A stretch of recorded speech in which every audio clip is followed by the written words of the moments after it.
জুলাইয়ের ক্রেডিট নিয়েও আমাদের সমস্যা নেই, কামড়া কামড়ি তো আমরা যাইতে চাই না। আমাদের সমস্যা যে জায়গায় বর্তমান এখানে কথা বলি, কারণ বিএনপি আসলেই কেন জানি আমাদের আলোচনাগুলা পিছনের দিকে চলে যায়। তারা তাদের জায়গা থেকে একটা কথা বলে যে টেক ব্যাক বাংলাদেশ, এরকম জনাব তারেক রহমান নিজে বলছিলেন, কিন্তু আলোচনাটাও পিছনে চলে যায়। আলোচনা পিছনে যাবে কেন? আলোচনা আজকে থেকে সামনে যাইতে হবে, আলোচনা এখানে যাইতে হবে। কেন প্রত্যেকদিন বিএনপির নেতাকর্মীদের নির্দেশনায় ছত্রছায়ার প্রোটেকশনে কাউরান বাজারে 1 কোটি টাকা প্রত্যেকদিন চাঁদাবাজি হয়?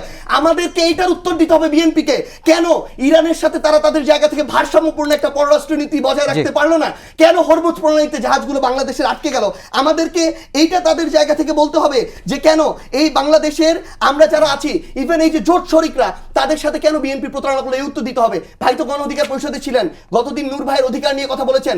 এই বিএনপি তার জায়গা থেকে বলেছিল না জাতীয় সরকার করবে?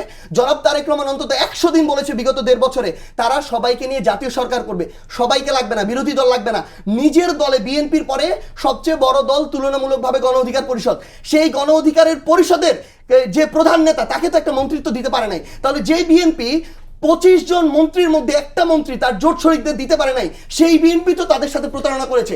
সেই বিএনপি তো তাদের ভাই প্রতিমন্ত্রী কেন দিতে হবে?